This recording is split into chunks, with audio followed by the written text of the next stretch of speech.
Bulkang Bulusan, Bulkang Taal, samantalang nasa alert level 2 naman ng Bulkang Kanlaon.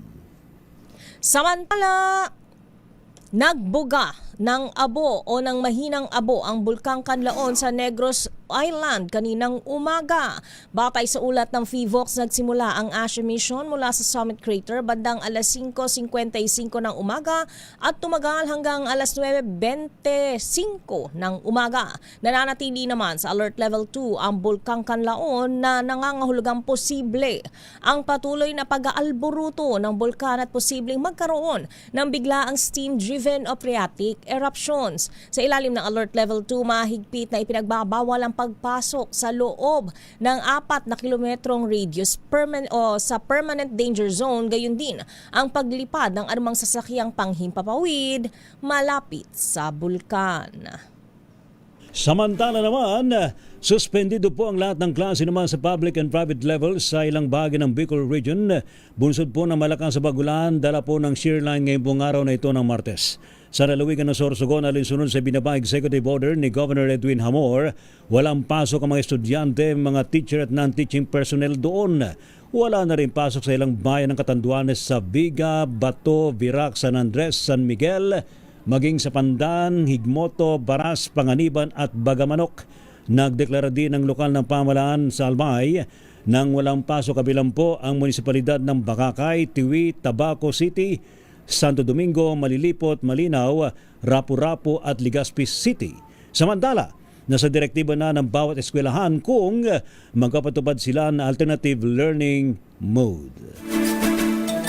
Sa iba pa ang balita, tiniyak ni Pangulong Bongbong Marcos na ang implementasyon ng 2026 National Budget ay tunay na magsisilbi sa taong bayan. Kaya naman inatasan ng Pangulo ang mga ahensya ng pamahalaan na maging masinop sa paggastos ng pondo. Giit ni Pangulong BBM na dapat naaayon sa batas ang pag-ukol ng mga ahensya, ibig sabihin na kailangang masunod ang mga kondisyon, probisyon, polisiya at mga patakaran sa pagpapatupad ng mga proyekto at programa. Ayon kay Pangulong Marcos, dapat gamiting oportunidad ng pagsulong ng reforma sa pamahalaan at pagbabalik ng tiwala ng publiko ang maayos na budget execution.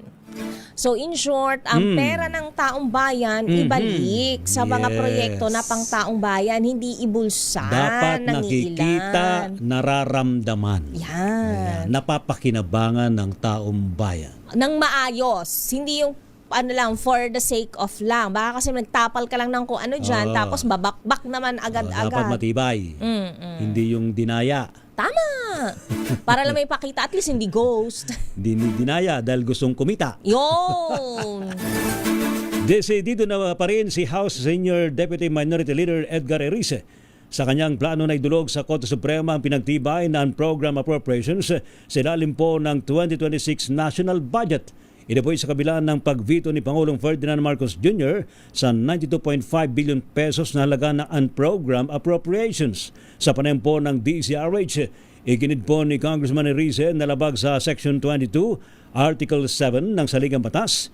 Ang ganitong uri ng pondo dalaman sa dapat malinaw at tiyak ang pinanggagalingan ng pondo para sa budget of expenditures. Alam mo, nung 2024 at 2025, yan yung pinagmulan ng napakalaking korupsyon. Alam mo, dapat yung nung 2024 at 2025 may 399 billion na dapat sana ay equity ng national government sa mga flagship programs. Dapat yan nasa program funds. Ang ginawa ng Kongreso noon, no 19 Congress, inilipat yan sa unprogram funds. At pinalitan ito ng mga flood control, mga anomalyang proyekto, mga streetlights, mga cat's eye, ayan. So nanakaw lang yan, Ano ang naging epekto? Dahil yung unprogrammed funds, wala namang katapat na pondo yan eh.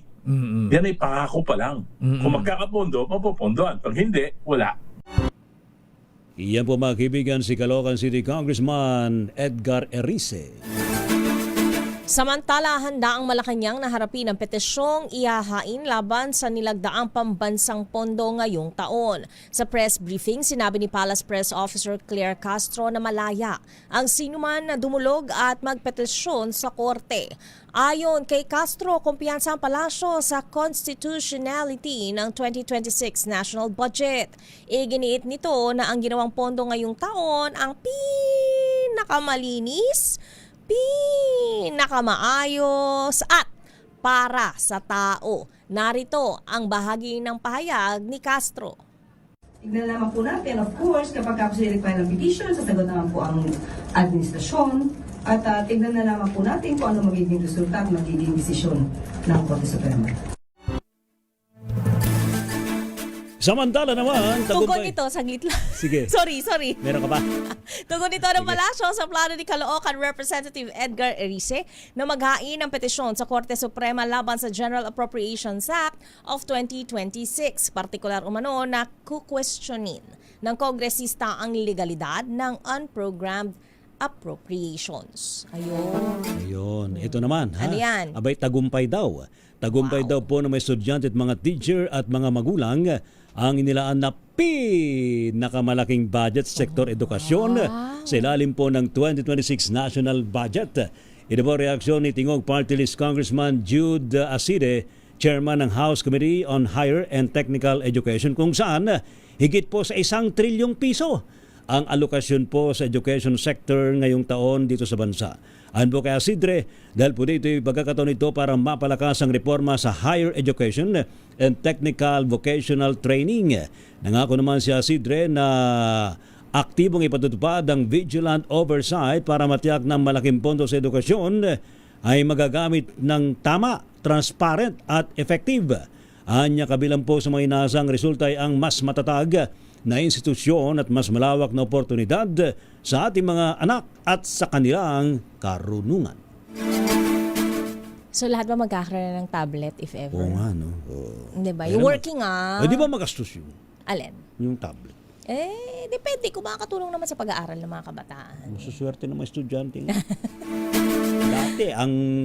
Dati walang tablet, merong table. Oo. Mesa lang. Lamesa, tapos siksikan po, Saka di ba? may blackboard pa. Tatlo sa isang Pizarra. upuan. Burador de pizarra. Anong burador de pizarra? Burahin mo Eraser? yung mga... Burahin mo yun sa pizarra. Samantala, todo depensa si Senator Sherwin Gatchalian bilang chairman ng Senate Committee on Finance sa akusasyon na mayroong paring pork ang pambansang pondo ngayong taon. Ayon sa senador, ginawa nila ang lahat sa Senado para mawala ang pork barrel sa budget. Katulad na lamang ng paghihigpit ng polisiya para hindi ito maabuso.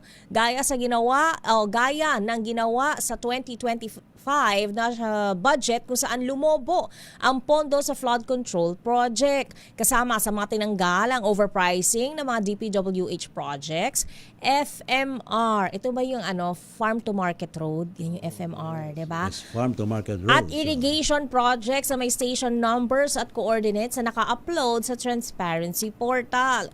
Ganun pa man, aminado si Gatchalian na pagdating sa implementasyon at bidding process ay wala nang kinalaman ng Senado rito at nasa kamay na ito ng Malacanang. Narito ang pahayag ni Senator Gatchalian. Pwede tayo magdebate sa policy issue ng buong araw o buong linggo, pero ang importante, walang debate dito sa korupsyon. Dahil itong budget na ito, sinigurado namin na corruption-free at hindi pwede maabuso. But of course, implementation is different. No? In bidding procedures, hindi naman natin hawak. In bidding activities, hindi natin hawak. So, iba na yung implementation.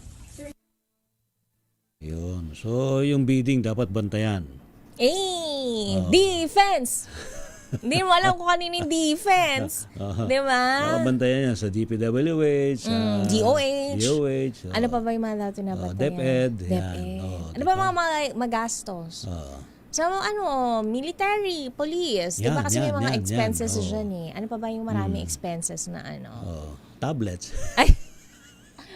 Yung tablet, 2 bagay. Pwede pang eskwela, pwede din pang Department of Health. Diba? Yes. 2 klase ng tablet. Mm-hmm. Siya, Sige. Sa iba pang balita mga kaibigan, nagsagawa po ng joint clearing operations ang iba't ibang ahensya ng pamahalaan sa rutang daraanan po ng andas ng Jesus Nazareno bilang paghanda sa Traslasyon 2026. Sa panguna po ng MMDA at ng Manila LGU, sinimulan nilang suyurin ang Quirino Grandstand, kaban po ng Ayala Boulevard hanggang sa may Carlos Balangkay Street sa may San Miguel, Maynila. Dito may hinatag po ang mga iligal na nakaparadang mga sasakyan sa kalsada at kabilang sa mga ito ang mga motorsiklo, mga tricycle at e-trike, partikular na sa bahagi ng Hidalgo, Arlegui, Concepcion, Aguila at iba pang masisikip na kalye para matiyak ang maayos at ligtas na daloy ng traslasyon. Ipagpapatuloy po ng otoridad ng clearing operations para maging maluwag ang mga kalsadang daraanan po ng traslasyon kung saan maigpit na ipatutupad ng zero vendor policy hanggang sa matapos po ang kapiyastahan ng Poong Nazareno. Yan muna at mamaya ibibigay pa natin ang pang detalye ng ating mga nagbabagang balita, fingerprints ng namatay na si dating DPWH Undersecretary Catalina Cabral tugma sa record ng NBI. At inflation rate ng Pilipinas nitong Disyembre tumaas. Ha? Itala sa 1.8%. Ayon yan sa PSA. So meaning talagang tumaas yung presyo ng mga bilihin. Bilihin. Naramdaman mo naman. Mabilis. Kaya alam mo, yung iba Mabilis. talagang hindi masyadong nagastos ng December, babawiin nila sa January. Kasi ang Oo. daming sale. Yung iba kasi akala nila nakatipid Tipid. sila. Yung pala Oo. doble-doble pa rin. O totoo, di ba? Tapos ngayon, mga naka 50% na daw yung mga Christmas packs. Oo. Tapos yung mga ham. Yeah. So yung mga, yan yung mga Pwede na bumawi ngayon. hinaabangan ko rin yan. Mura na. Oo, pwede na. Pasok na yan sa mga kababayan. Ang oras natin, alas 4:28, kayo nakatutok pa rin sa break time.